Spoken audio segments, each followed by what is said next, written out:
بچوں کی تربیت شاید والدین کی سب سے اہم ذمہ داری ہے۔ تو آج ہم قرآن و حدیث کی روشنی میں 3 بنیادی اور سنہری اصولوں کا نچوڑ دیکھیں گے۔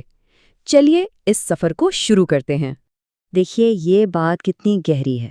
بچوں کو پالنا صرف ایک ڈیوٹی نہیں، یہ ایک بھاری، ایک مقدس امانت ہے، ایک ایسی ذمہ داری جہاں والدین کا اپنا کردار، ان کا اپنا عمل بچے کی دنیا اور آخرت دونوں کی کامیابی کا فیصلہ کرتا ہے۔ یعنی بنیاد ہمارے اپنے عمل سے ہی رکھی جاتی ہے۔ تو اس سفر کا آغاز ہی اس احساس سے ہوتا ہے کہ والدین صرف پرورش نہیں کر رہے، وہ تو اپنے بچوں کے مستقبل کی بنیاد رکھ رہے ہیں۔ اور اس بنیاد کی سب سے پہلی اور سب سے مضبوط کڑی کیا ہے؟ آئیے دیکھتے ہیں۔ تو یہ ہے ہمارا پہلا سنہری اصول، ایمان اور کردار۔ سوچئے، یہ وہ فاؤنڈیشن ہے، وہ نیو ہے جس کے بغیر تربیت کی پوری عمارت کھڑی ہی نہیں رہ سکتی۔ جی ہاں، اس کی اتنی زیادہ اہمیت ہے۔ اور اس بنیاد کا جو کارنر سٹون ہے، جو سب سے اہم پتھر ہے، وہ ہے توحید، اللہ کی وحدانیت کا عقیدہ۔ تربیت کا آغاز ہی یہاں سے ہوتا ہے۔ یہ وہ پہلا سبق ہے، سب سے ضروری سبق، جو ایک بچے کے دل و دماغ میں نقش کرنا ہے۔ اب سوال یہ ہے کہ اسے عملی طور پر کیسے کیا جائے؟ دیکھیے، سب سے پہلے تو توحید کو دل میں بٹھانا ہے۔ پھر جب بچے 7 سال کے ہو جائیں تو انہیں نماز کی طرف لانا ہے، مگر یاد رہے، سختی سے نہیں، زبردستی سے بالکل نہیں، بلکہ بہت پیار اور حکمت کے ساتھ۔ اور ہاں، سب سے اہم بات، سچائی سکھانے کا بہترین طریقہ کیا ہے؟ خود سچ بولنا۔ بس اتنی سی بات ہے۔ اور یہ بات واقعی بہت گہری ہے۔ بچے ہماری لمبی لمبی نصیحتوں سے کم سیکھتے ہیں اور ہمارے عمل کو دیکھ کر زیادہ۔ لفظ تو شاید ہوا میں کھو جاتے ہیں، لیکن ہمارا کردار ان کی شخصیت کا حصہ بن جاتا ہے۔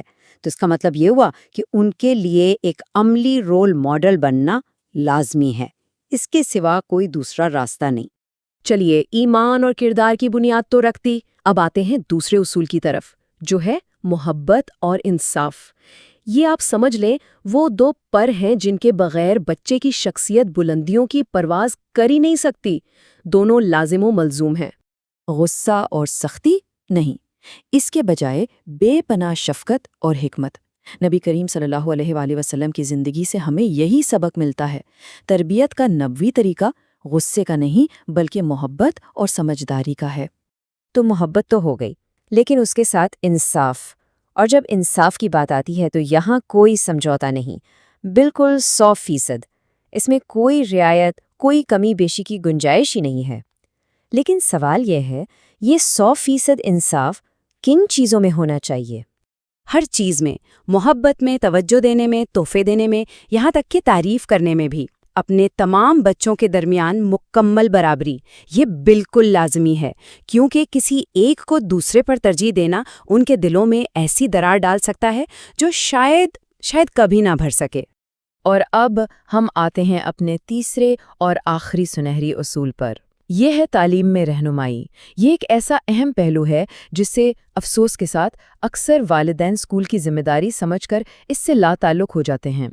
اکثر یہ سوچا جاتا ہے نا کہ بچوں کی تعلیم تو بس اسکول کا کام ہے، ہم نے فیس دے دی، ہماری ذمہ داری پوری۔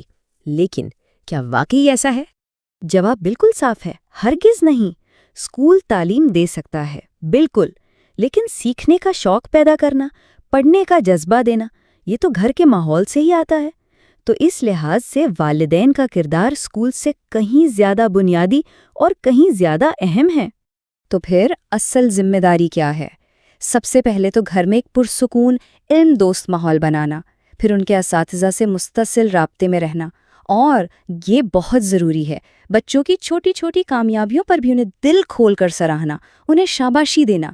یہی وہ چیزیں ہیں جو ان کے اندر سیکھنے کی سچی لگن جگاتی ہیں۔ تو چلیے ان تینوں اصولوں کو سمیٹتے ہیں، ایمان اور کردار، محبت اور انصاف، اور تعلیم میں رہنمائی۔ ان سب کا نچوڑ، ان سب کا خلاصہ کیا ہے؟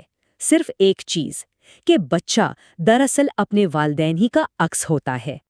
اور یہ بات ہمیشہ یاد رکھنے کی ہے، ایک بچے کی عظیم شاندار شخصیت کوئی اتفاق نہیں ہوتی، یہ کوئی حادثہ نہیں ہے، یہ خود بخود نہیں بن جاتی، اسے محنت سے تراشا جاتا ہے۔ یہ تو اصل میں والدین کے دیے گئے وقت، ان کے کیے گئے انصاف اور ان کے بہترین اخلاق کا ایک جیتا جاگتا ثبوت ہوتی ہے، ان کا زندہ عکس ہوتی ہے۔ اس لیے یاد رکھیں، بچے کی کامیابی درحقیقت والدین ہی کی کامیابی ہے۔